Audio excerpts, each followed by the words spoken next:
Ladies and gentlemen, sports fans alike, welcome to another edition of Bill Swirsky's Sports Talk Chicago, one of the couple, two, three best podcasts around. So sit back, grab yourself a cold one and a Polish sausage, park your keister in the French room, and listen to Bill Swirsky's Sports Talk Chicago. In Chicago, you know that all sports rock. The Bears, Hawks, Bulls, Cubs, and Sox. Pick your favorite, you can choose. As long as the Packers lose. For everything you need to know, it's Bill Swirsky, Sports Talk Chicago. Bill Swirsky, Sports Talk Chicago. Hello, everybody! We are coming to you for Bill Swirsky Sports Talk Chicago with a big Bears episode. Big Bears episode. You know why?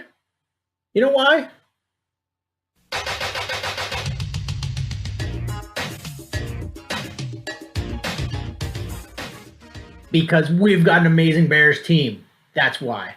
But first, before we talk about that, I'd like to thank our sponsor, the Rockford Ice Hogs. If you're not familiar with the Rockford Ice Hogs, they're the AHL minor league affiliate of the Chicago Blackhawks. What does that mean for you? You get to see the Stars of tomorrow today at family-friendly affordable prices. So head on over to icehogs.com, get yourself a hat, shirt, jersey, tickets, and more. Tell them Swirsky Sports sent you.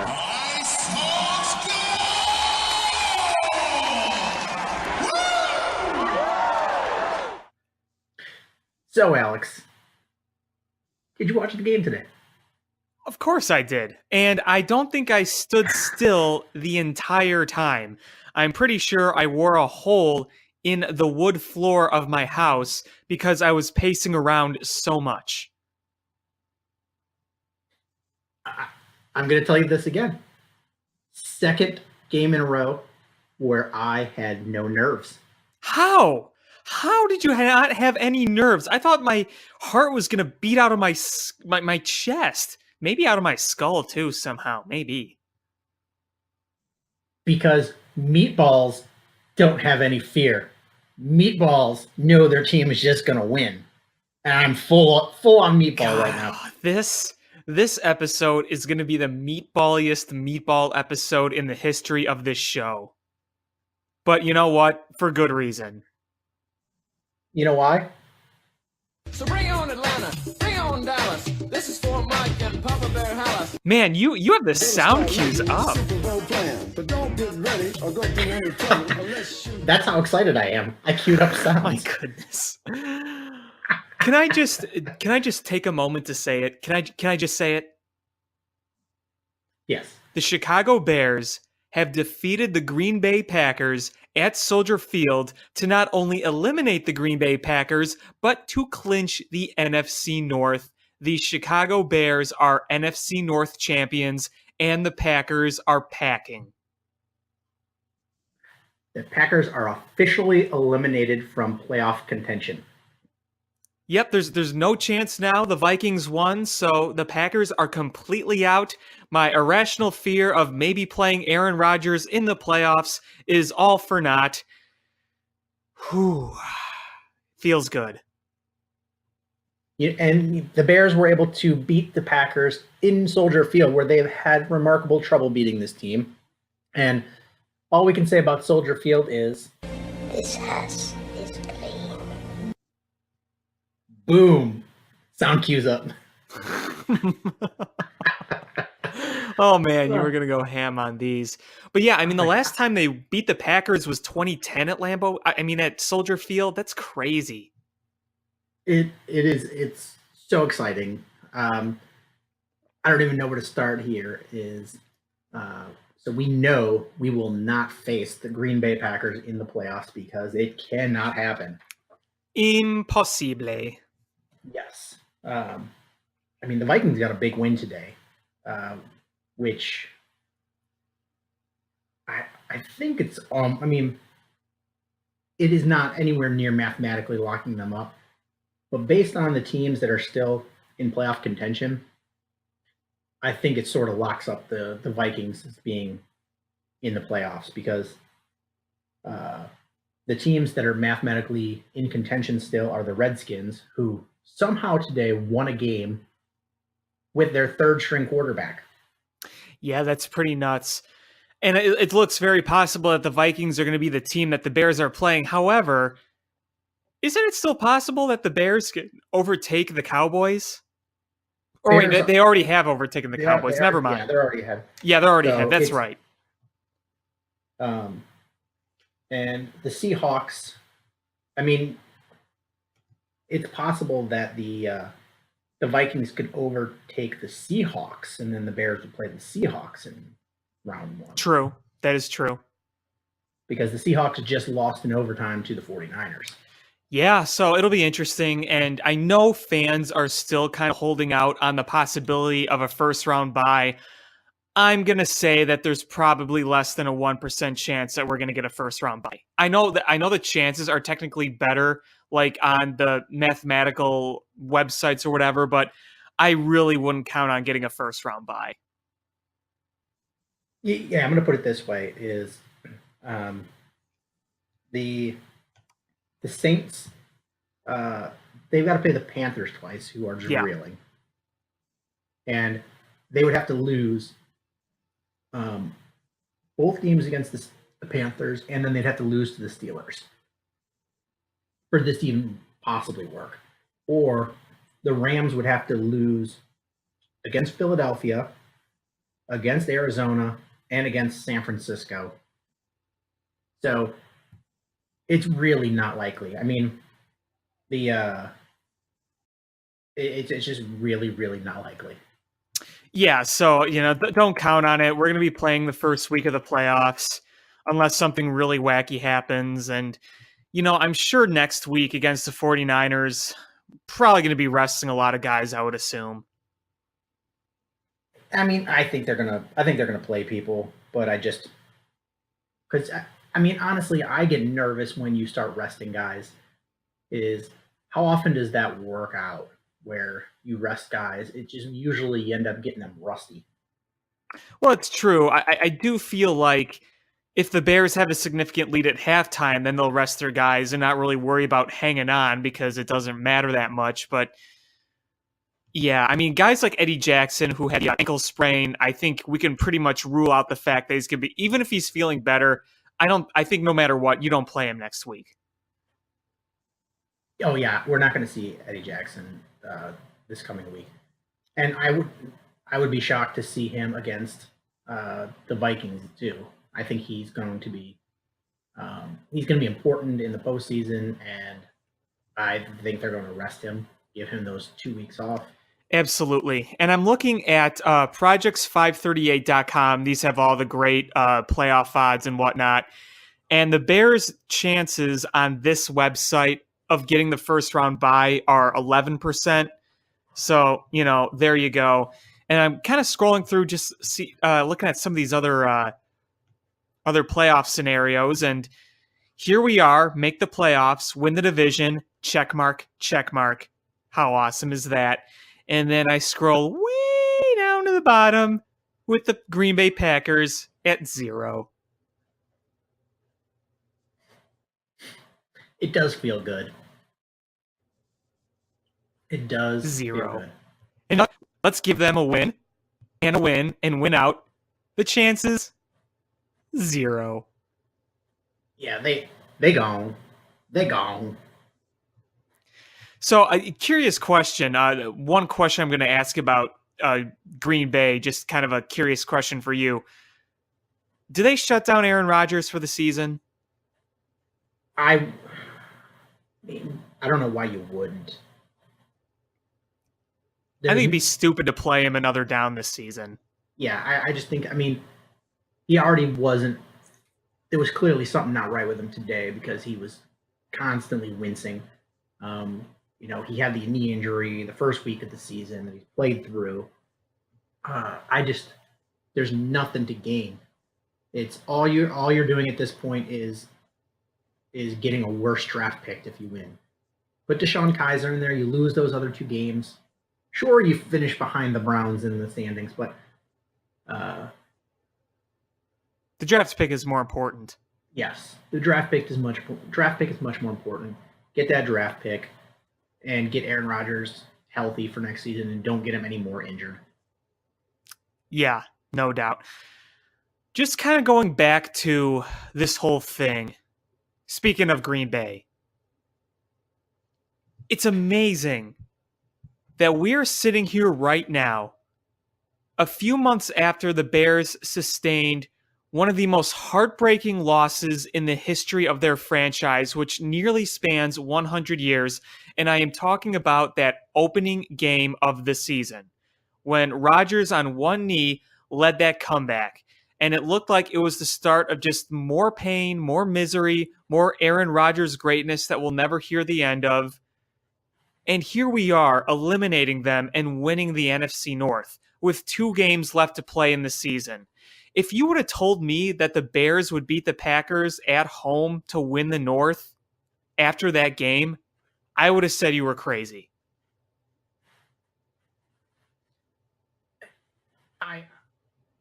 To win the North, yes.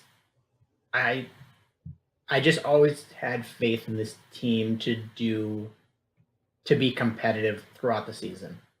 And I thought that they were a team that could fight and be competitive for that wild card spot. But in actuality, they just came out and they dominated. And But we were did you- really worried. We were really worried going into this last quarter of the season. Like, whoa, well, the Bears need to do at least 2-2 in this, and they, they're doing great. Yeah. They've locked up the division, they've locked up the playoffs, and they've locked up home field advantage for the first round. But tell me this, did you see them not only clinching against Green Bay, a playoff spot, but did you see the Packers being this bad this year after that comeback win? Because I didn't. No, I didn't. I thought that they would. Oh man, Corey Crawford's down. Oh, that's great. Oh man, sorry. We're both watching the Blackhawks game while we're talking, which always makes for a good cognitive, cohesive sentences and thoughts. Yeah. But I thought this is the way I saw it going down, that the Lions were going to be the bottom team, and I mean, not that they were going to be as bad as they are. I just thought that they would be last place, but still, a 7-win team maybe. And I figured the Bears would be 8-8, 9-6 ish. And I figured that the Vikings were going to be the runaway division winners, and then the Packers fighting for a wild card spot as well. I just always felt that with Aaron Rodgers, that you are going to healthy Aaron Rodgers, you're going to make the playoffs, and that was not the case. Yeah, absolutely. I had the Vikings winning the North and the Packers getting a wild card, and I'm going to completely own up to one of my takes from earlier this year. I said the Bears looked like an 8-8 team to me. I thought they were going to be an 8-8 team pretty much from the beginning, and I'm wrong. Flat wrong, and I couldn't be happier to be wrong. I thought that the NFC North title was going to come next year, but here we are. NFC North Champs 2018, first year of Matt Nagy's coaching career, first year of Khalil Mack being on the team, first full year of Mitchell Trubisky at quarterback, a whole new scheme across the coaching board other than just Matt Nagy, a whole new scheme outside Vic Fangio. I was wrong. I'll own up to it. And you know what? I think there were a lot of Bears fans that were saying the same thing that I was earlier. So, if you were wrong about it, just own up to it and be happy that you were wrong. That's what I'm doing. Yeah, and it's a much better feeling to be wrong, where you're underestimating than overestimating. You're going in there, we're gonna be 13-3 and win this division. We'll be 16-0, my friends. We're gonna be 19-0. We're gonna win extra games in the regular season and then go on to win the Super Bowl. It's better to it's better to think that they're going to be an 8-8 team and have them be very possibly a 12-4 team than the other way around. So, because this way, The sack man's coming. I'm your man. That is a quarterback slow. He's gonna get bent. We gotta start making the Super Bowl plan. But don't get ready or go do anything. Okay, so what kind of pasta are you having with your meatballs? Are you having spaghetti? Are you having angel hair? Are you having rigatoni? What are you having? I took the whole plate of spaghetti and I just dumped it in the trash, and I am just having a whole plate of meatballs. God, man. This is going to be a long show. Earlier, when I was putting this all together, as my daughter was just sitting there dancing to the Super Bowl shuffle, and I was like, this is such a proud moment for me that the Bears beat the Packers, knocked them out of the playoffs, won the division, and my daughter is dancing to the Super Bowl shuffle. Just like many fans are. Now, as we look at this game and we think about the significance of it, it would have been one thing to just back into the NFC North. I mean, no matter what, you're happy when you win the division. But it couldn't have happened in a better fashion than it did. Because, again, we hadn't beaten Aaron Rodgers at home since 2010. We hadn't beaten the Packers, period, at home since 2010. We had 2 wins against Green Bay since 2010. And in those losses, we lost out in an NFC Championship game and a game in which we needed one more stop to win the NFC North in 2013. Among that, many other frustrating losses and losses where they just got their asses beat. Remember 2014 at Lambeau Field? Remember last year at Lambeau Field? Remember some of those games at Soldier Field where the Bears kept it close and then Green Bay just ran away with it in the second half? For the first time in pretty much a decade, we feel like we're finally back on top again on the rivalry. Because it wasn't a rivalry for a number of years. Green Bay just completely owned us and shat down our necks. In the way, even when we were a playoff team, it wasn't like we owned the division. We just ended up with a better record than the Packers because we couldn't beat them anyway. Yeah, We're at the point now is we are on top of the division and we are better than the Packers. And this is the first time since 2006 where we are in the playoffs and the Packers are not. So that was the year they made the Super Bowl. That was the last time the Bears were in the playoffs and not the Packers. Think about that for a minute. A long time ago. Absolutely. And I don't think that there was a bigger win against the Packers for the Bears since 2008 in that overtime game at Soldier Field. That was the last big game the Bears won against the Packers. Sure, you could kind of count that Thanksgiving Brett Favre night a few years ago, but the Bears were on the fringe of a playoff race until they lost the next week against Blaine Gabbert and the 49ers. But, I mean, this was a playoff clinching scenario. And if you remember, they clinched the division in a win against Green Bay in 2005, but that was over 10 years ago. And that game in 2008 at Soldier Field, which at the time kept their playoff hopes alive until they lost in week 17, that was a decade ago too.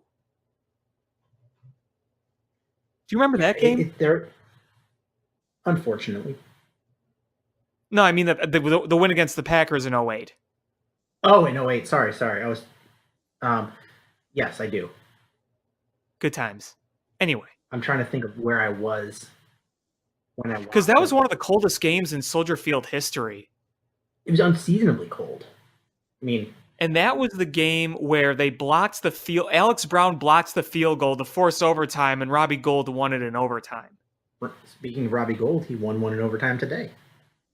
Oh, there you go. Yeah, it's you don't see a Bears victory over Green Bay very often, and this just feels good. It feels like I could walk around all day with this feeling, and I could have this happen all the time. You just don't get this doesn't get old. No, and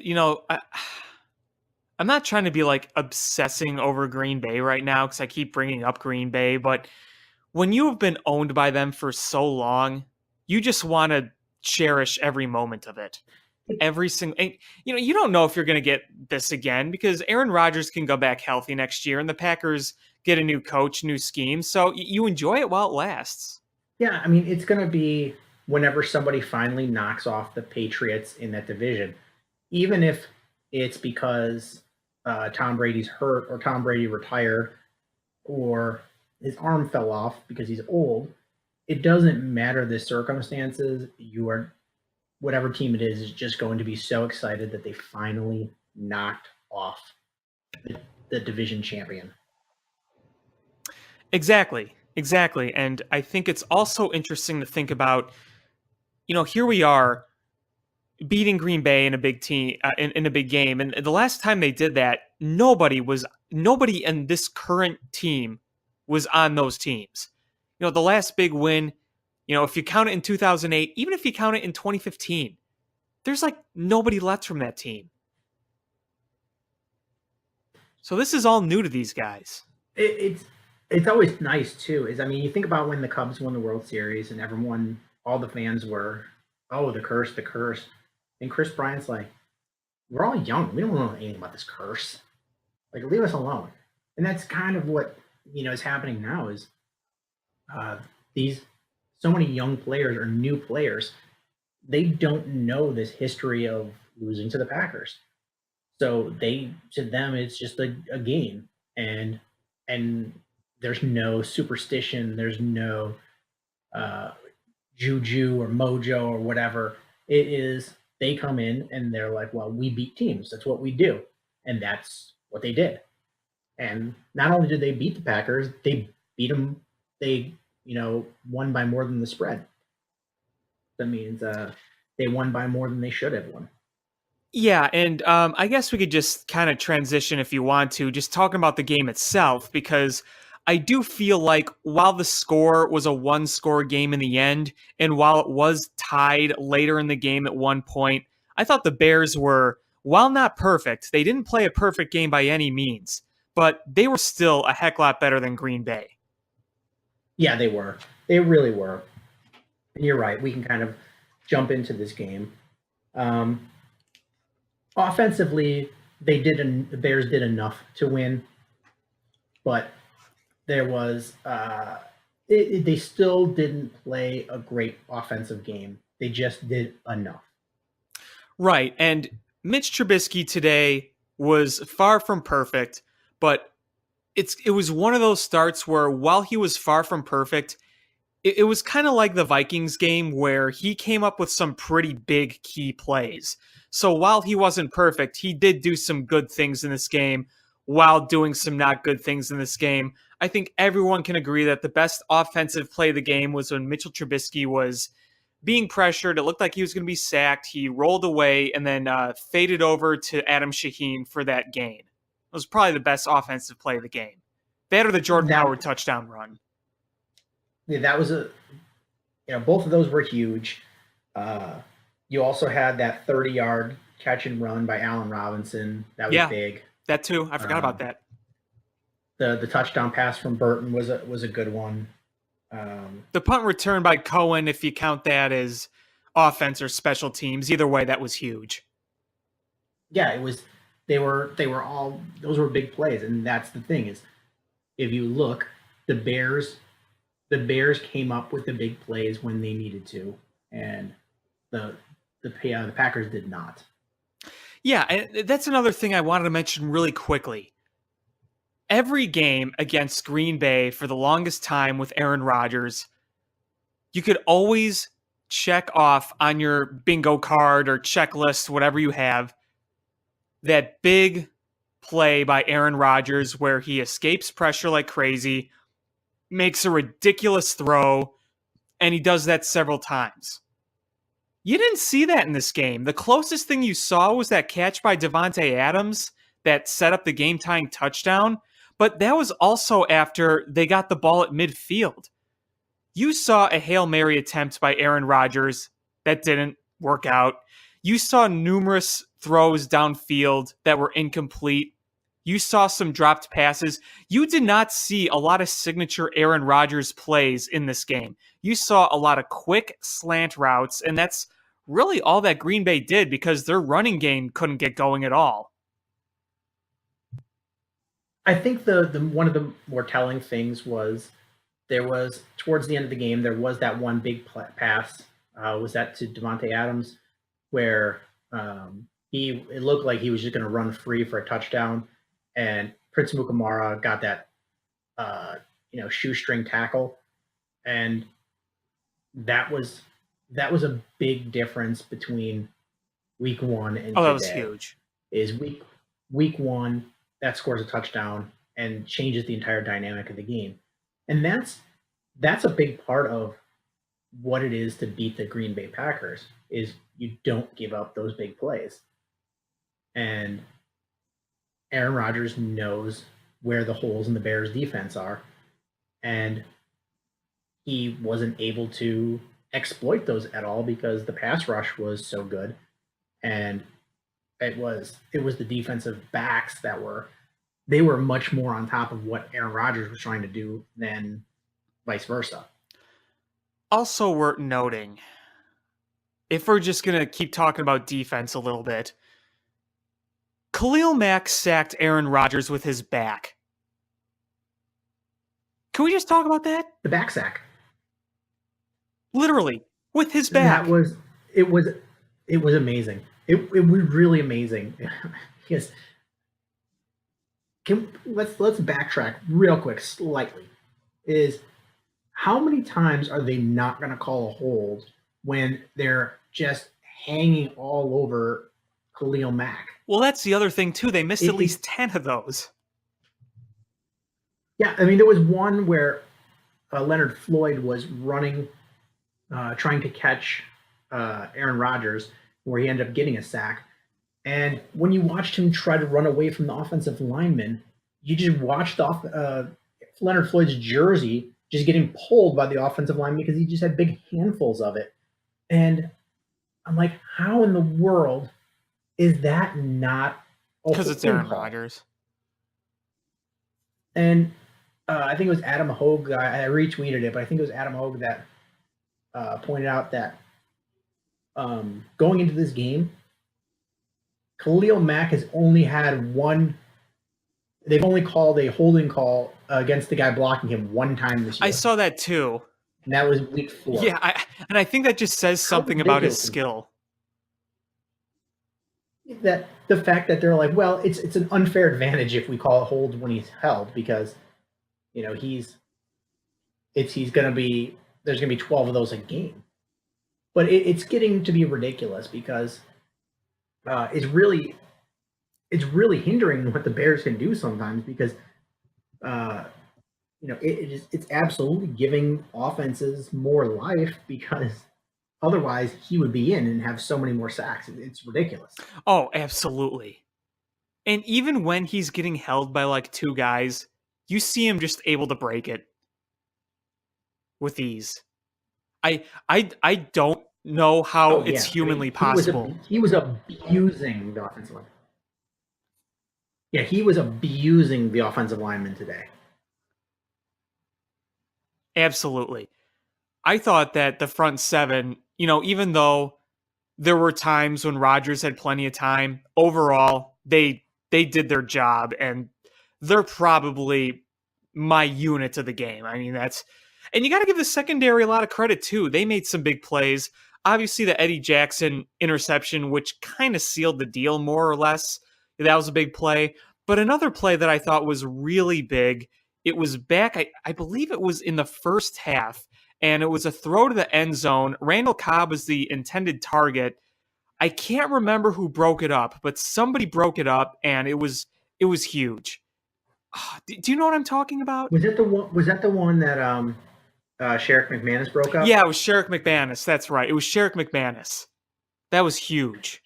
Sherrick McManus, it clearly at the beginning of the game, they were looking to target him as the weak link, and that first down of the game that the Packers had was was a play that Sherrick McManus missed. And we were And- worried because we didn't have Bryce Callahan on that. Yep, and Sherrick McManus stood tall. There was a couple of plays he didn't look great, but for the most part, he looked really good.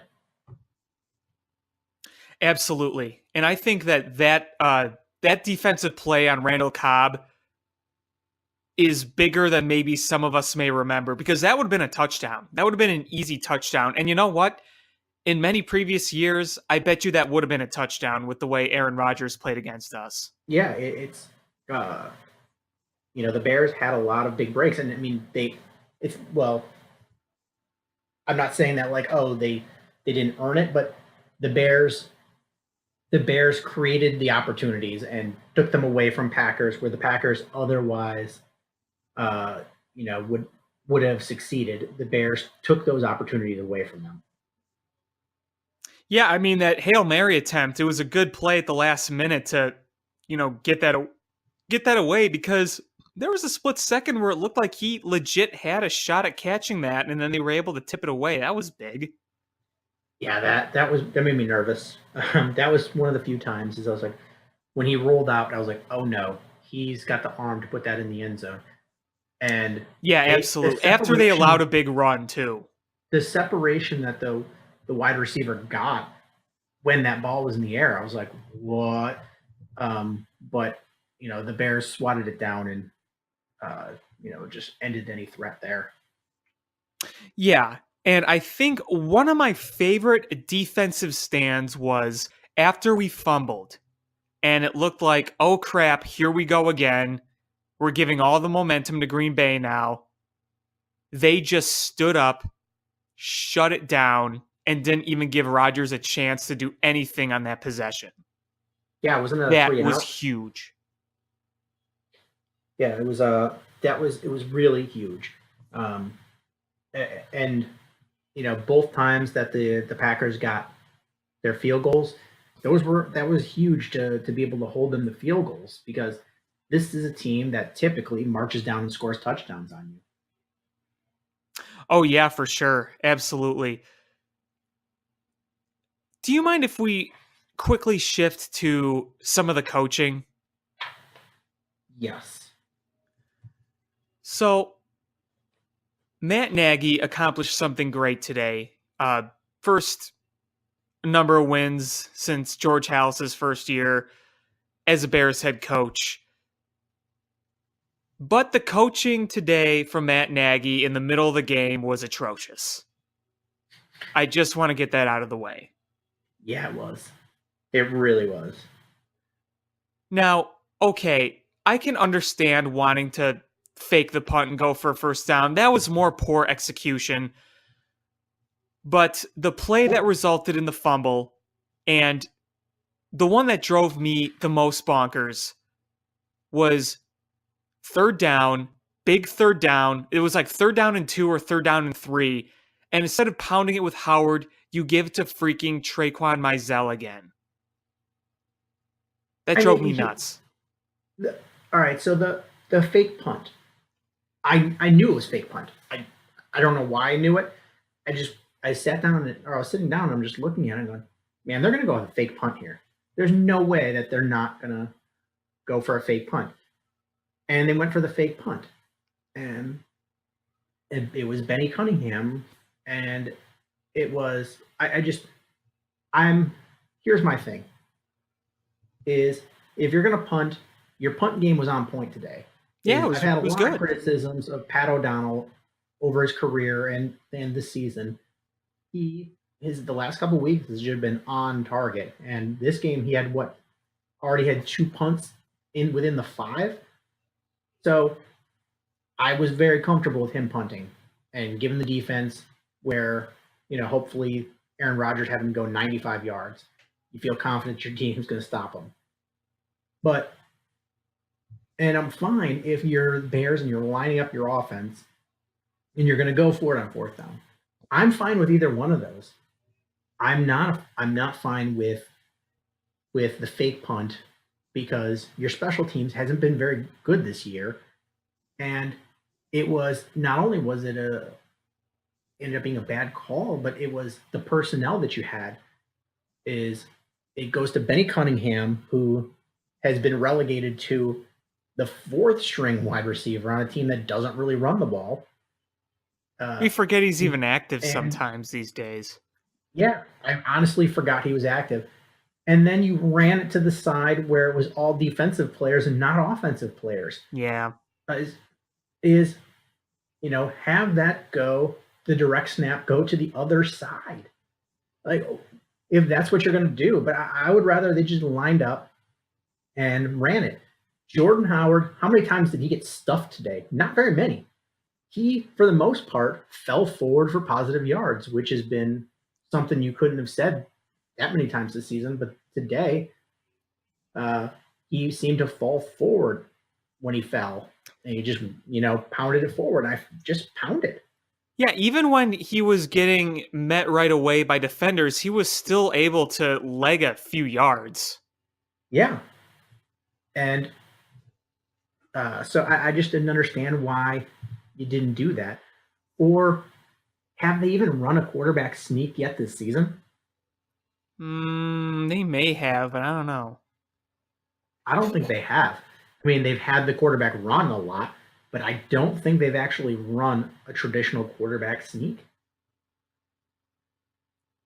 Yeah, I don't know. I'd have to go back and watch highlights, but yeah, it never made sense. It was doomed to fail when they started it. It's like, okay, if you're gonna do it, you execute it better, and they didn't. But you can at least agree with me on this. The whole Traquan Mizell thing, you know what I'm talking about, right? That really drove me up a wall. I don't know if it's just me. Tell me if it's just me. No, it drove me crazy too. And the one where they went into the Wildcat formation, that drove me crazy. There was no reason for it. There was absolutely actually looking at my notes, and what I wrote down was effing fumble on 3rd and 1, effing trick play again. And you were doing was clearly fine not while happy. keeping it simple too. Yeah, I don't know why this, that was, and really, what if you watch the play, it was Tariq Cohen saw that Jordan Howard was going to get stuffed, and he tried to pull the ball back, and Jordan Howard was not letting it happen, and he was trying to hold on to it, and then they just both fumbled it. It was a bad exchange, and those types of things happen when you have a non-quarterback handing off to a running back. It just those things can happen. And it's like when you have a non-center snapping the ball, those things happen. And that right there, those sequences basically is what kept Green Bay in the game. Because even if Green Bay didn't get those benefits and the Bears were able to either pound Howard on a first down that was Traquan Mizell, keep things going, even with Green Bay doing a decent job, or if you want to call it lack of execution on the Bears' offense, where they didn't do a whole lot, it would have been more of a blowout than it was. The Bears probably could have won this game easily 27-10. Yes. But going back to the defense that we were talking about before, after the Bears scored a touchdown, typically what we've seen from the Packers is they march down and answer. Yeah. That's been our experience as Bears fans. And whether that's accurate or not, it's the perception that we have is that. I'd say it's pretty accurate. I would say it's pretty accurate too, but just somebody calls us on it. But what happened the very first play after the one touchdown, the second touchdown, is Max sacks Aaron Rodgers. And that was huge. That was huge to say we are taking this away from you. We're not giving you the chance. And it was ended up being a 3-and-out. Also, tell me if this is just me as well. I felt like on the last Packers possession, I didn't see a whole lot of urgency from the Packers or Aaron Rodgers. Honestly, I think they knew what the outcome was going to be. Yeah, I think they realized that they weren't as good as the team they're playing, and I felt like they didn't have the confidence that they normally do, so that they were going to go and win this game. and they weren't going to risk, anyone getting badly hurt. Yeah, I almost think that they kind of phoned it in. And I mean, the Bears also stepped it up. As I wrote in my notes at one point that there was 6:46 left in the game. The Bears are up by 10 points. How is this team going to respond? And they stood tall. They stood tall and they did what they needed to do. And that's something that we really haven't seen. What we've normally seen with the Packers is the Packers come down and shove a dagger in our heart, and that's not the case. The Bears stood tall. You had Eddie Jackson break a streak and intercept a quarterback that set a record for not throwing interceptions. And the thing is, too, like that right there was truly the last breath of Green Bay. Because even though the game wasn't technically over after that interception, when that interception was made, Green Bay was pretty much just like, yeah, we're done here. At least that's kind of how I saw it. That pretty much broke their back. Yeah, but it's funny because there's going to be people that criticize Mitch Trubisky in this game because they wanted, after last week's game, they wanted Mitch Trubisky to have basically an unstoppable, an amazing game, 350 yards, 4 touchdowns.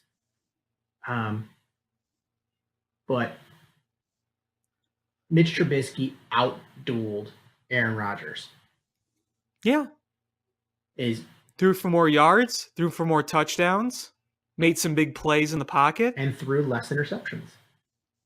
Yeah, he didn't throw an interception. How often Trubisky wasn't great, but yeah, how often does that happen that the opposing quarterback throws less interceptions than Aaron Rodgers in a game? Not a lot. I can't remember last time that even happened. Yeah, I mean, he just doesn't throw interceptions. And to be fair, it was a tip, but still, it was interception. I mean, how many times you can't take that away from him because how many times has he gotten the benefit of it where there was a tip and somebody caught it for a first down or a touchdown? So, it has to go the other way. The pendulum has to swing back that other way. Well, exactly. And you remember that a lot of those Jay Cutler interceptions against the Packers were also tipped in the same way. And, we heard, he sucks interception. Well, you got to do the same thing when it happens to Aaron Rodgers if you're going to do that for the Bears. Yeah, we got to talk about Aaron Rodgers sucking. And we got to talk about Aaron Rodgers when he came out for his press conference was wearing a suit jacket and a dress shirt and a longshoreman winter hat. I don't know if you saw that. Like I didn't see it. The 1970s, like wool hat, like he was a longshoreman or he was training Rocky. Hey, gotta do something in the off season. Maybe he's gonna be a fisherman. Maybe. But my big concern with the defense is Eddie Jackson's injury. I mean, in hindsight, you can say, why the hell did he take that ball out of the end zone? But the way that guy plays, he's super aggressive. That's how he gets so many interceptions. And he takes that ball, and then he's got the mindset where he's going to take it from all the way into the end zone, back to the other end zone. That was in his mind. He could be in the opposing locker room, get a ball, and think pick six. That's what he was thinking. And so it's hard to criticize him because his instincts have been so good that the one time where his instincts, and I'm not even gonna say they were bad because he got the interception. To take the ball out wasn't the best choice, but it's everything else has been so good. You can't criticize him, and it was just a tough play because he tried. Once he realized he wasn't going to score that touchdown, it looked like he got injured trying to go to the ground and slide. Yeah. So while it doesn't sound serious, it's, still something you don't want to see happen to your star, one of the best, if not the best safeties in football right now. Yeah, absolutely. And sorry, I'm gonna go on a tangent really quickly here, and I might be saying something that's just completely obvious to most people, but I've got the intro to Sunday Night Football on, and Carrie Underwood is gorgeous. Yeah, no disagreements there. Yeah, she's doing. I think she's doing like the intro song, and wow, mesmerizing. Yeah, she's I guess I've never really looked at her before. yeah, she's pretty easy on the eyes. She's beautiful. Yes. Sorry. Back to football. So another stat that I saw is that Roquan Smith has now passed Mike Brown on the Bears rookie tackle list, and he's now only behind Brian Urlacher, who has 100. Brian Urlacher holds the Bears rookie tackle record with 124. And right now, Roquan Smith has 107 with 2 games left. And honestly, is Roquan Smith been averaging because he didn't start right away, he's averaging like 10 tackles a game. If he plays these next 2 games, it's very, very likely that he could take that from Brian Urlacher and be the Bears' all-time rookie tackle leader, which is insane considering look at some of the defenses and players that the Bears have drafted. Mike Singletary, Dick Butkus, Brian Urlacher. I mean, look at the names that they've had, and Roquan Smith could be the rookie leading tackler all time. I'm not mad about that holdout. Are you? I'm not. Me too. I've forgotten all about it. I'm not mad about it. Every week we suddenly remember it, and then I'd forgotten that I'd forgotten about it. It is what it is. We were like, oh man, what if he pulls a hamstring? What if he doesn't know this defense? I don't think he knows this defense 100%. But you know what? He's learning more and more every week and looking better and better. And he's got over 100 tackles in his rookie year with the holdout and with not starting for the first couple weeks.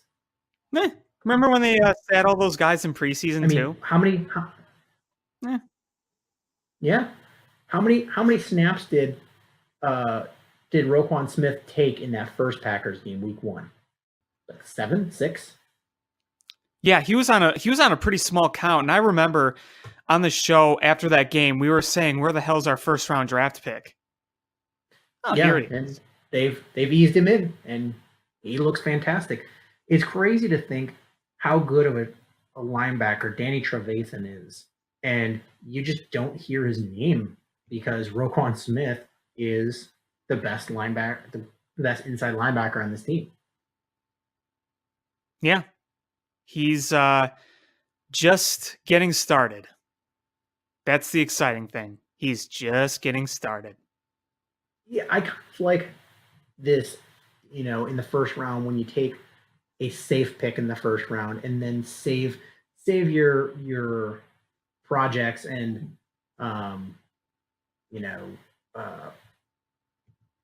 guys that are hit or miss guys in the later rounds, because that seems to have worked out better for the Bears. Roquan Smith was a very safe pick, and then you take guys like Miller and Daniels and Shaheen's and Cohen's later on, where it's not as important and to hit on those. So I like that better from Ryan Pace. Take the safe first round pick and then use your instincts everywhere else. Yeah, exactly.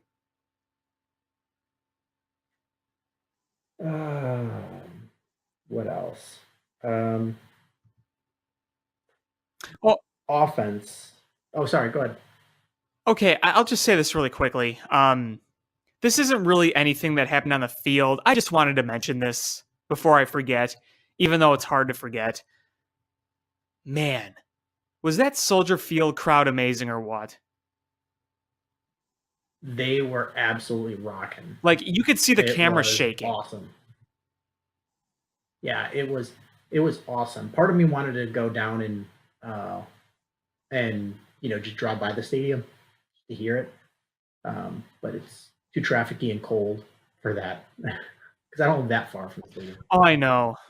Even if I was just outside of Soldier Field, I would have loved to have just heard it. Yeah, no, part of me. Or stand on top of a Chicago building and hear it in the distance. How cool would that have Yeah, been? because I'm a member at the Field Museum, so I could have just gone to the Field Museum and try to listen from their doorway. Oh yeah, you could have chilled with Sue. Sue is now open again. And the mummies. Yes. Sue is back on display. Was Sue getting a touch-up? No, they moved her to a new exhibit, so she's not in the main lobby anymore.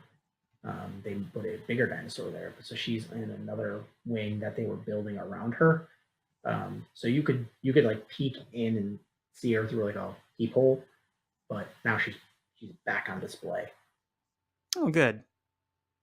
Good to have Sue back. Back to have Sue. Sue. But offensively, yeah, I think we mentioned before is the Bears did enough. They didn't commit any really costly mistakes, and Outside the fumble. Yeah, and that didn't end up being costly. Right. The Bears defense bailed them out, but no interceptions. They really kept the pre-snap penalties to a minimum. That had been a big problem in the Rams game, with how many pre-snap penalties with illegal shifts, illegal motions, illegal formations, false starts. It was abysmal, and with this game, there was one false start, which the defense they didn't jump off sides, but they moved quickly and the offensive lineman reacted to it. Other than that, the Bears' discipline pre-snap was really good, and it allowed the Bears to not have to start out drives 1st and 15 or 2nd and 15. Makes it a lot easier to sustain drives. What I thought was really good on the offense was the fact that they were able to mix things up a bit while, at the beginning of the game, Trubisky was mainly just targeting Robinson, and they were able to kind of open things up a little bit. He was targeting Shaheen.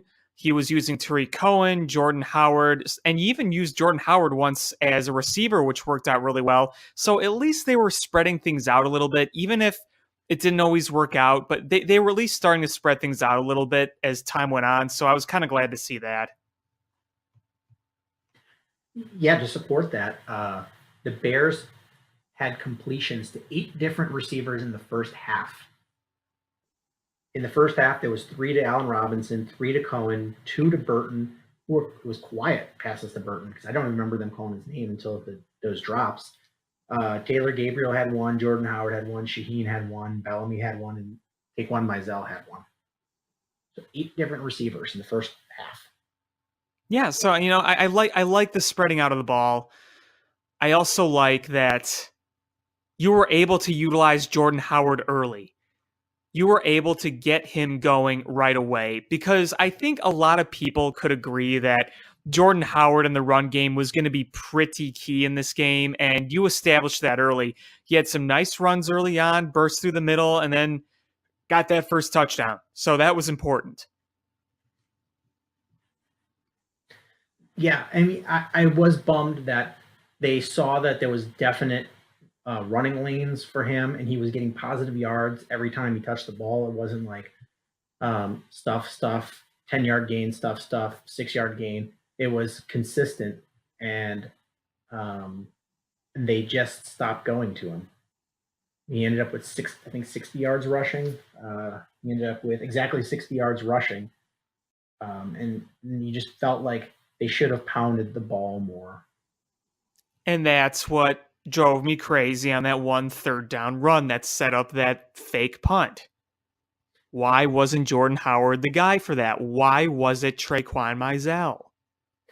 Yeah, so that was frustrating. There was also a drive where it was at the end of the third quarter, and the play clock was running down. I get it, but there was 4 seconds left in the quarter, and the Bears called a timeout. Yeah, I didn't get what that was. I lost my mind because I'd have to go back and confirm, but I'm 95% sure that there was more than 4 seconds left on the play clock, because anytime they weren't displaying it at the screen at the time, but they always display when there's 5 seconds or less on, because they love to put it in the bright red. And so you could have just let the play, the clock run down, and then had the whole commercial break as a timeout, and you call a timeout, and then you end up not getting a good playoff anyway. That's the most infuriating part, is when it's when you have a timeout that you're forced to call and you come back and your play is garbage. Like that's always just an infuriating thing that happens. Yeah, and I mean, luckily losing that timeout wasn't costly, but at the time it did make you groan. Yeah. Let's see what else. There was that last drive of the first half where there was the 2 minute, less than 2 minutes left, and the Bears were able to sustain a drive to keep the ball out of Aaron Rodgers' hand, which is, you're basically out Aaron Rodgersing the Packers, because that's something he does. And the Bears were able to keep it out of his hands, and they scored 7 points, and that was huge. Yeah, it really was. I think that one of the nice things is that some of those drives were able to eat up a lot of clock. And I mean, same thing with some of those Packer drives. They ate up a lot of clock. Like I said, there wasn't a whole lot of sense of urgency. A lot of clock eating there. I thought that second half flew by. Really, that whole game flew by. Yeah, it really did, because you watched, there was actually other games that were still going on once the Bears game was over, and that's, you don't see that too often. Right. Let's see. There was another drive after the Packers scored their touchdown, and it looked like it was going to be going nowhere. And the Packers defense looked like they had the jump in their step, and they were playing with confidence and had the momentum. And you had those 2 drops by Burton, I mean, they weren't drops, but they should have been catches, and he didn't make the catch. And you're like, oh man, this is going to end with a 3 and out. And then Trubisky escaped that sack and had a 14-yard run for the first down, which was huge in, trying to stop the momentum that the Packers had right there. Yeah, absolutely. We had the huge punt return by Tariq Cohen, which was awesome, and you got a touchdown. That was you ended up. sorry, go ahead. No, you go ahead. Well, I was just gonna say that was kind of a backbreaker right there, because that set up not only, good field position, but that essentially just set up points right there to make it a 2-possession game. And I mean, Tariq Cohen was really good today again. His only, mistake was running out of bounds before the first down marker, when he clearly easily could have just fell and gotten a first down, even if he didn't run any further. But, Yeah, that was, I think everybody and their mother were like, what the hell was he doing? And I get it. I know a lot of people question why he always is willing to step out of bounds. Is he knows his size limitations. He absolutely knows, that if he keeps taking giant hits, that he's not going to be there for this team. He's going to be injured. He's going to shorten his career. And so I'm fine with him stepping out, is he doesn't need to take on all those big hits if they're not necessary. But in a case like that, you have to understand where the first down sticks are and make sure you get it, especially when it's clear and all you have to do is just turn upfield and fall down. And I probably would have thrown the flag and had them, check the spot. Maybe it wasn't as close and it was a little more clear down the field, but from the angle that they were showing it, it looked like much closer than they spotted it.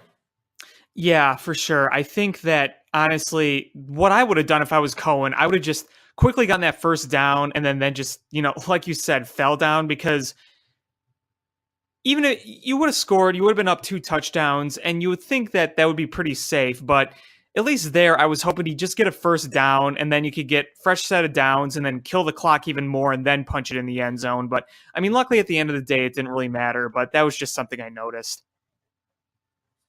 Yeah, and that could have been a real backbreaker. I mean, I think the that long punt return by Tariq Cohen was, for all intents and purposes, I think we knew that we were going to see club dub once we saw that punt return. There was no flags.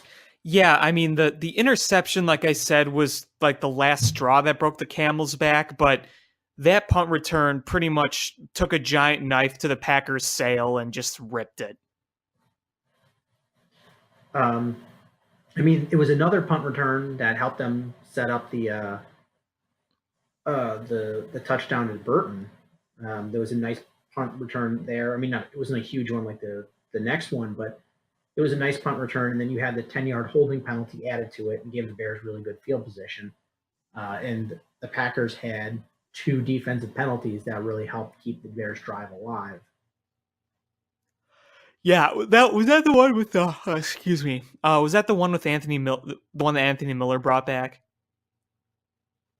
No, I think it was a punt return.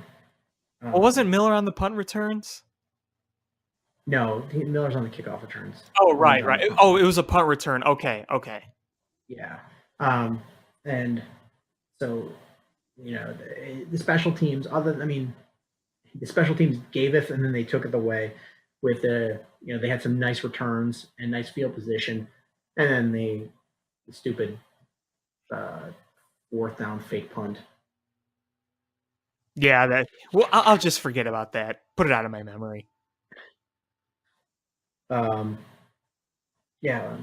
some of the other big moments of the game, there was a 3rd and 3 where Rodgers had a nice drive going and the Bears sacked him on 3rd and 3, which is a down you typically see Aaron Rodgers make a nice play to like Devontae Adams or Randall Cobb and get that first down, move the sticks.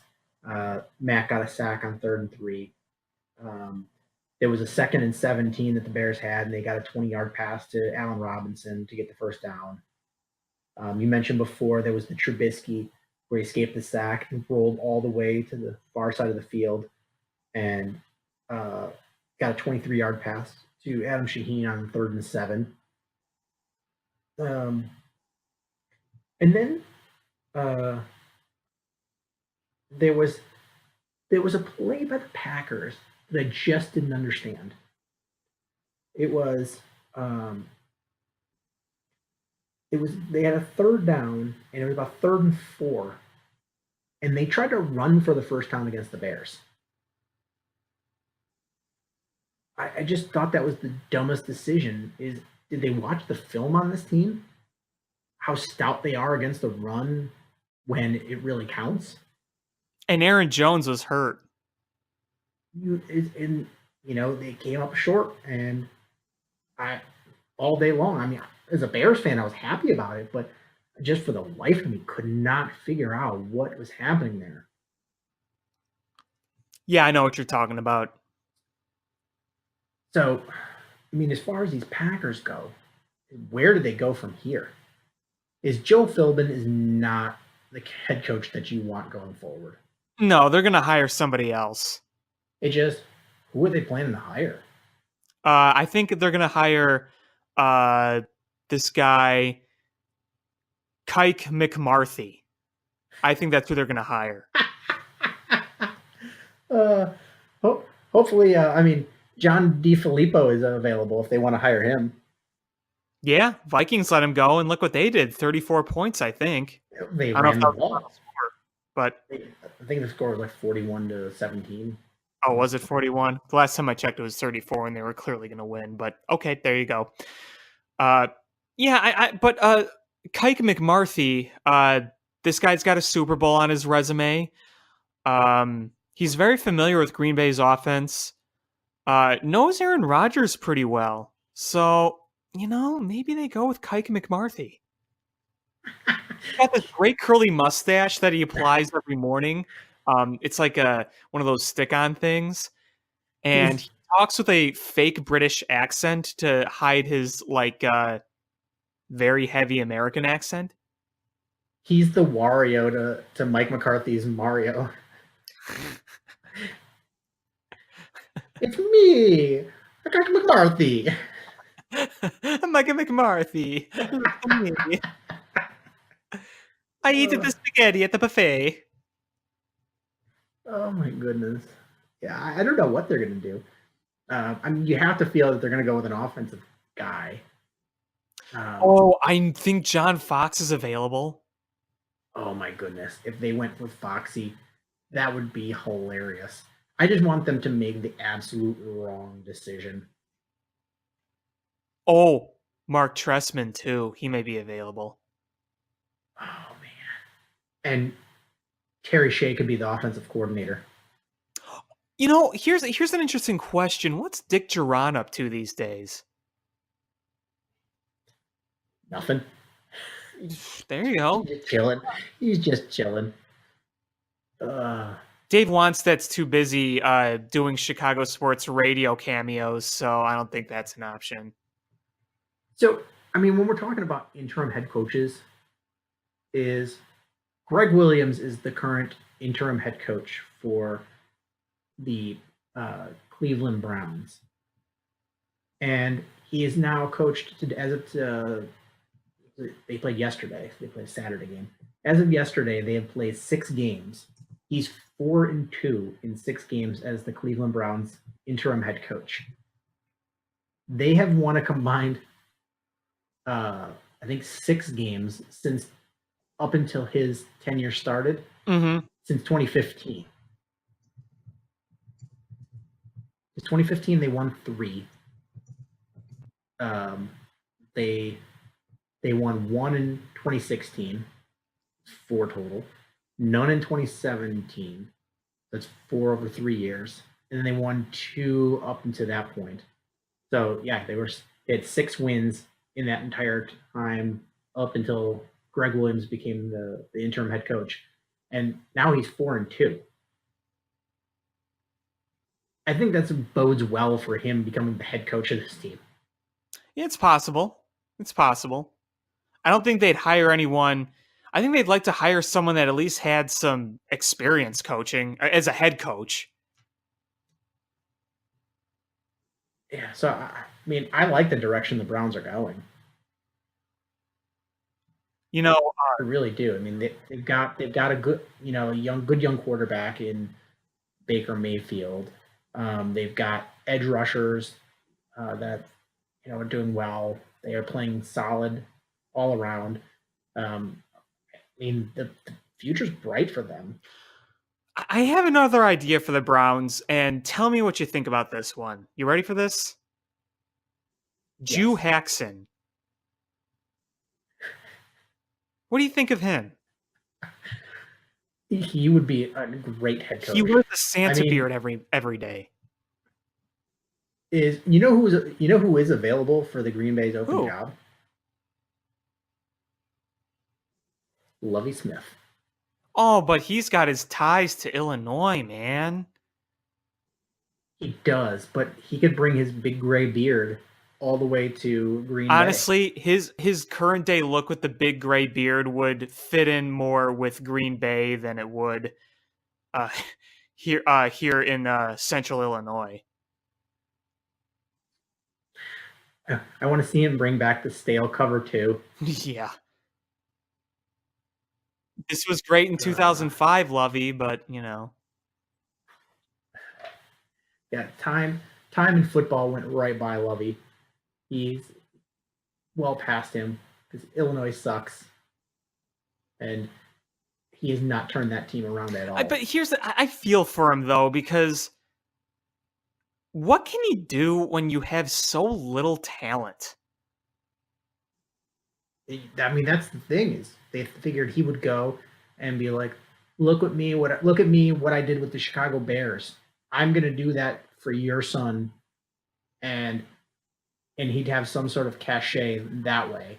And he just hasn't. He hasn't been able to recruit. Not even in Illinois. He's not able to. I mean, Northwestern's out recruiting Illinois in Illinois. Well, and I also think that a lot of the issue is that athletic program. The Illinois athletic program is just, it's a train wreck. I think that if they had a better program, Lovie Smith would probably be able to woo a few more guys there. That's my opinion. Yeah, I mean, Northwestern, they've got their proximity to Chicago and that amazing new practice facility. And they haven't been the bottom feeders of the Big Ten. And the campus is way more beautiful than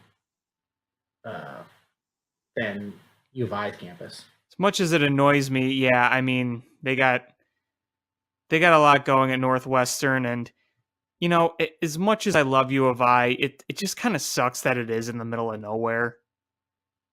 Because that drive is it's a terrible location. Yeah. I went down there when I was going to grad school. I had an interview there, and I took the bus because I didn't have a car at that point.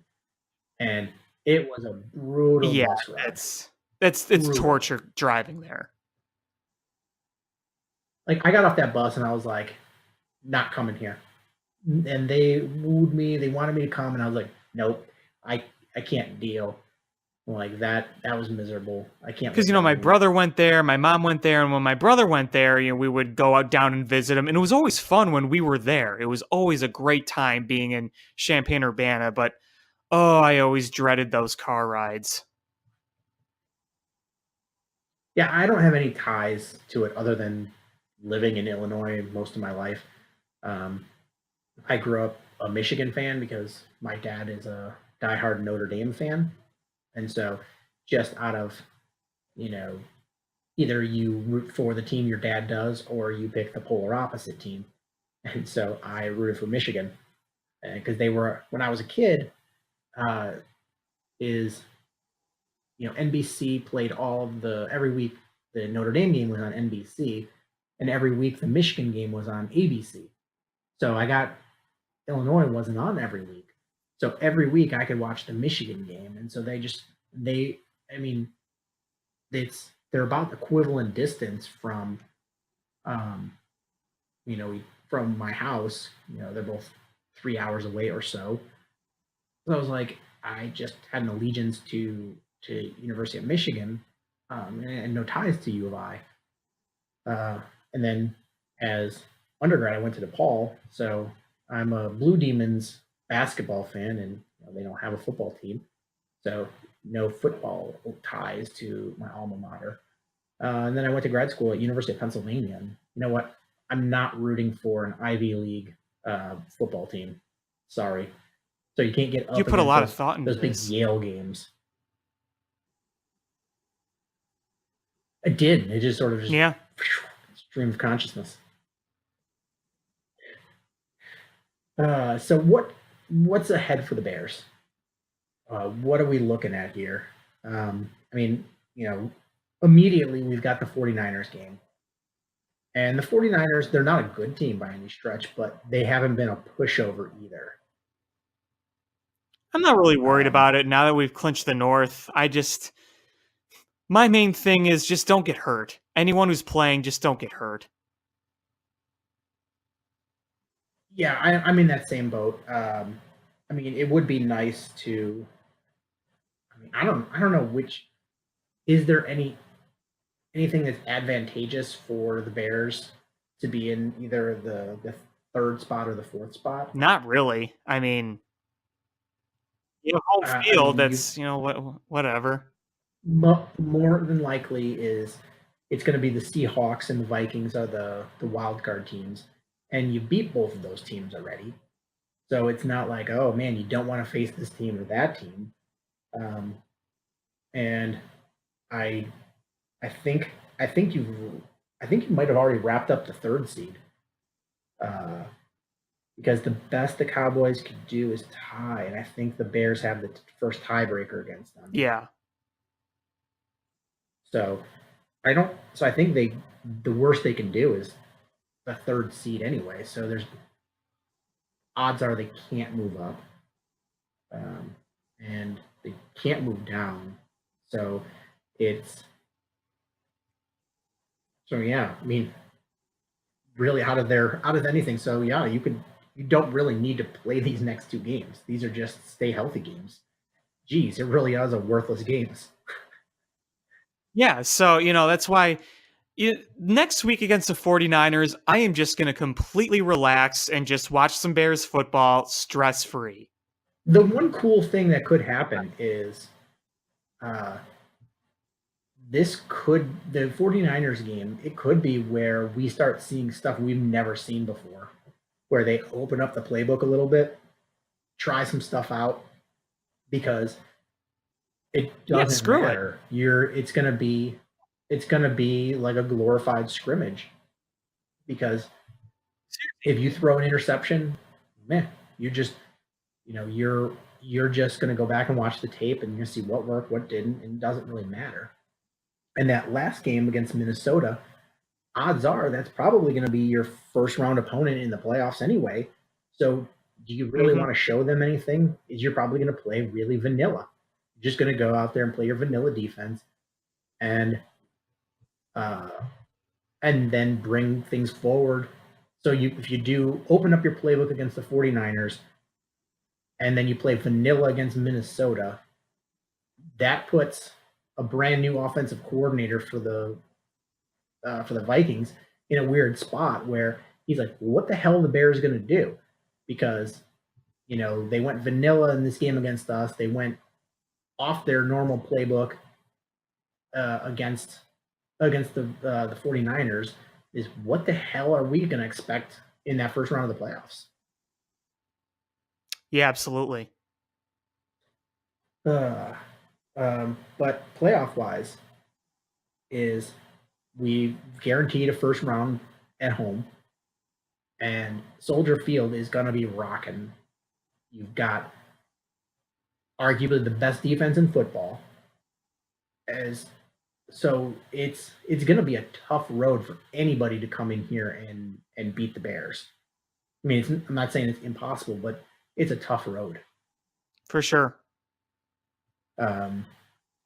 And then from there is you are either going to go on to face either the Rams or the Saints. And those are going to be tougher because you're either going to play in the Superdome or you're going to play in whatever the Rams stadium is down in Southern California. But if we do end up playing there, you better bet your ass that thousands of Bears fans are going to be there making noise if we do play there. Oh, if they play in LA, there's definitely going to be a lot. I think the Saints have a better fan base. It's gonna be harder to travel down to New Orleans and get tickets, but there'll definitely be a big Bears contingency in either place.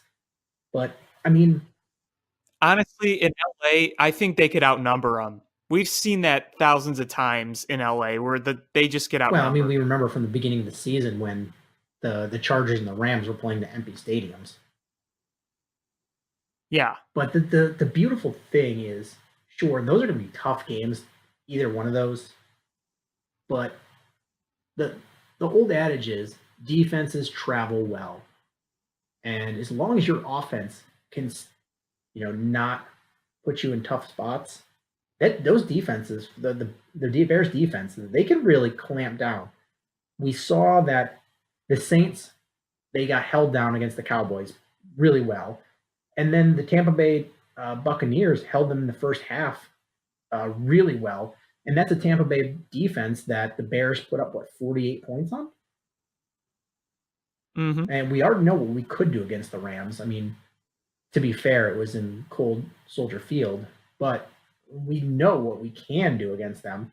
And I'm watching what the busted up Eagles are doing against them with, you know, their top 4 cornerbacks are out. And I mean, I think these are definitely winnable. I mean, I'm not going to try to jump too far ahead, but you know, You better start making your Super Bowl plan. But don't get ready or go through any trouble unless you practice the Super Bowl shuffle. I'm making my Atlanta plans. Just saying.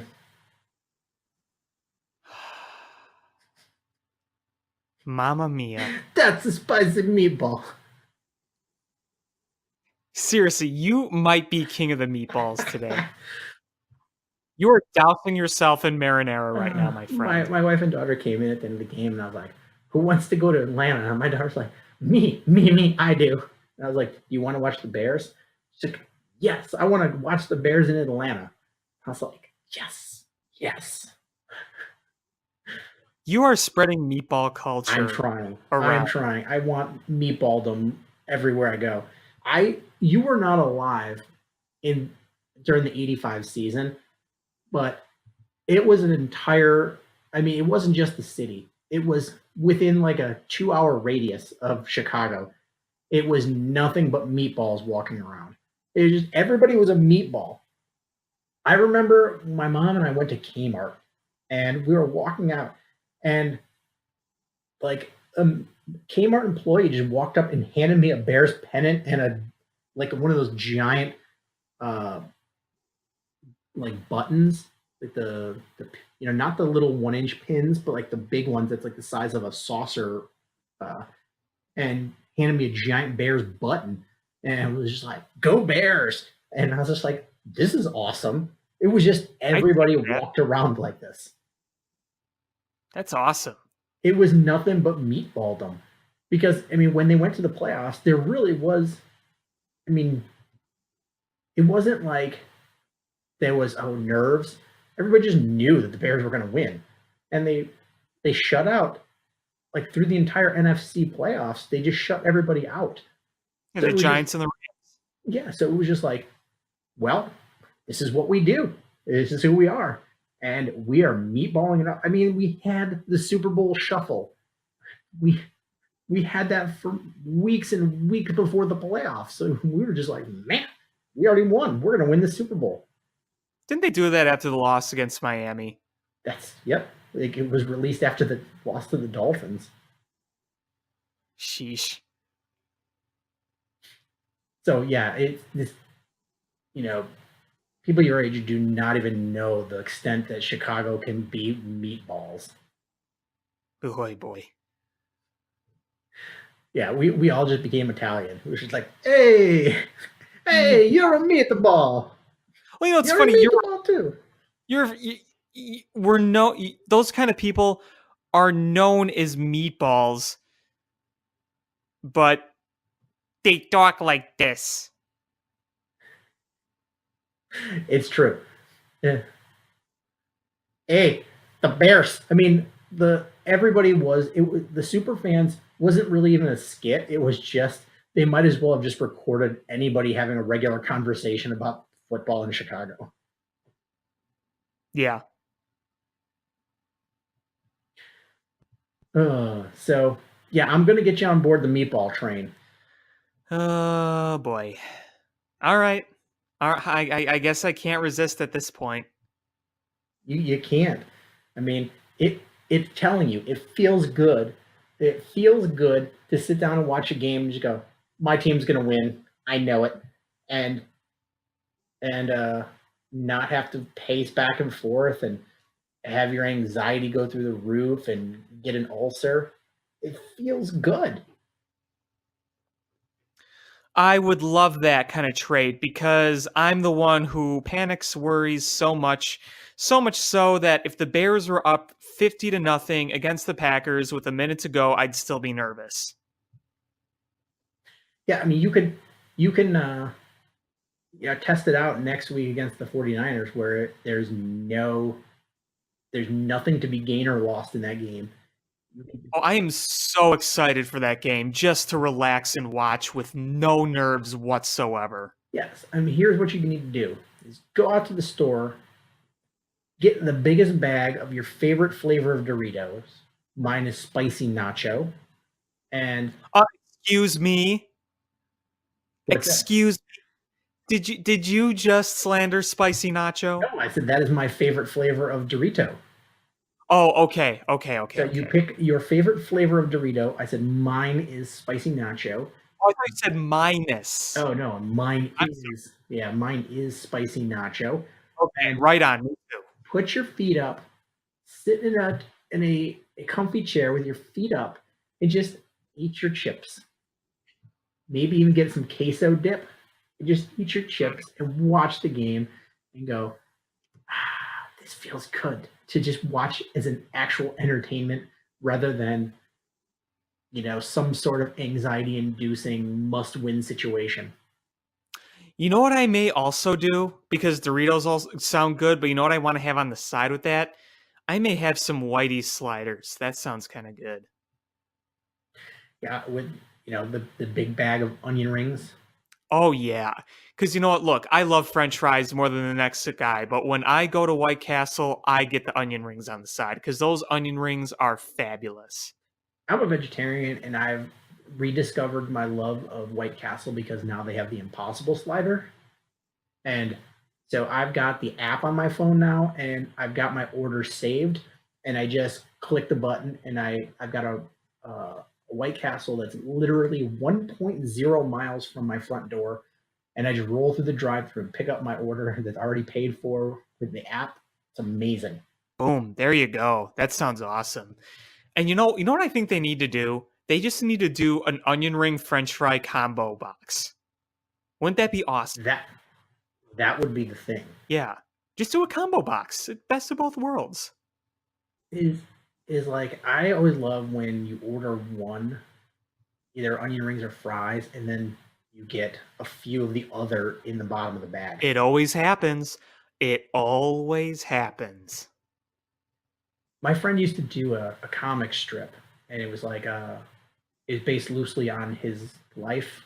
And I remember there was a strip where it was drawn much different than the other versions, and it was like the Lord of the Rings, and he's holding up this golden ring, and then he flashes to his wife going, I get it. You found an onion ring at the bottom of your fry bag. It's not that big of a deal. The thing is, though, it is a big deal. It is. It is a big deal. I believe so. I got a stat to share for you. And before we sign off, I do want to do some shout outs. But first, I do have a stat for you. And I'm pretty sure you're probably aware of this already, but I'm going to share it anyway. You ready? Yes. The last two games, they faced Jared Goff and Aaron Rodgers. You know how many touchdown passes they allowed from those two star quarterbacks? Zero. None. And how many interceptions? Would that be 5? Yeah, because 4 last week, 1 today. So 0 interceptions, or 0 touchdowns, 5 interceptions. 1 touchdown total, and that was a running touchdown. So 1 touchdown given up, 0 passing, 5 interceptions. That's a good stat. I like that. Yeah. It's a great. But you wanted to do some shout outs. I saw the tweets. Yes. Hope you have the list because I didn't take it. Yeah, I got it right here. So I tweeted it out kind of late, so a lot of people didn't get a chance to respond, but Darlene Joe is one. She's followed me for a very long time. She's a loyal Chicago fan, so shout out to her. Tony T, a very loyal Chicago fan. He's celebrating the NFC North Championship today. And then Sharko is waiting for the Nagy Bowl, Bears versus Chiefs in the Super Bowl. So, maybe he's going to be right along there with you in meatball throughout the playoffs. And I also want to give a shout out to a very, very awesome Bears fan, Greg Braggs Jr. He is always at the Bears games, and he always posts like footage. I don't know if you follow him on Twitter, but he's always posting footage from the game, like game highlights. He sits like right along the sidelines, so he has a great view. He just posts these wonderful, wonderful videos, and it helps all Bears fans kind of be at Soldier Field with him with these videos. So he's an excellent follow. So big shout out to him. And, you know, a big shout out to all our loyal fans on here. I know a lot of people have been listening to the show for a long time. And, you know, while this show has been around, even before I was here, we never really got to celebrate playoffs or clinching of any sort. So this is a pretty big milestone for us, wouldn't you say? So, yeah, I mean, all the people that have stuck with us, you know, your patience has finally been rewarded. Yeah, it feels good. I mean, it feels good. Originally the show started because I wanted to talk about Bears draft picks. And now for the next couple of years, we don't have a first-round draft pick, but we have a playoff appearance and a division title, and that's so much more fun to talk about. Oh, yeah, absolutely. And, I mean, we have a Khalil Mack, so... Yeah, it's you know, talking about the draft is fun for people that have teams that lost. For sure. When your team wins, you don't care about the draft because you won the Super Bowl. You win the division. You are a winning team. That's what's important. And now we're getting to that point where hopefully we're one of the youngest teams in the league. And hopefully this is sustainable and we see this year after year where we're the top of the division and everyone's chasing us. Yeah, let's hope this continues. Well, I think that's going to do it for this episode of Bill Swirsky Sports Talk Chicago. This has been a real fun episode for a number of reasons. So much meatball. I know, it just feels good. I'm sitting in my warm marinara sauce, just rolling around in it. It's like an old man getting in a warm bath. It feels good. But thanks everybody so much for listening. The reason we do this show. Make sure you follow us on social media at ShyFanPat1, at Swirsky Sports, Facebook.com/Swirsky Sports, SwirskySports.com. Make sure you hit subscribe however you listen to podcasts, whether it's iTunes, Stitcher, YouTube, or the TuneIn app. And again, thank you so much for listening. And until next time, bear down. Cubs win! What a lucky break! The good Lord wants the Cubs to win! We thank Ditka and God for all they have provided. Cubs win! Cubs win! Cubs win! Oh, I don't want her. You can have her. She's a Packer fan. She can't fit in my van. And she looks like Denver New Yorkers. Smoking crack is not legal on planes. Bears 31 to -7. The Bears. So bring on Atlanta, bring on Dallas. This is for my city. Don't get ready or go through any trouble unless you practice Super Bowl shuffle.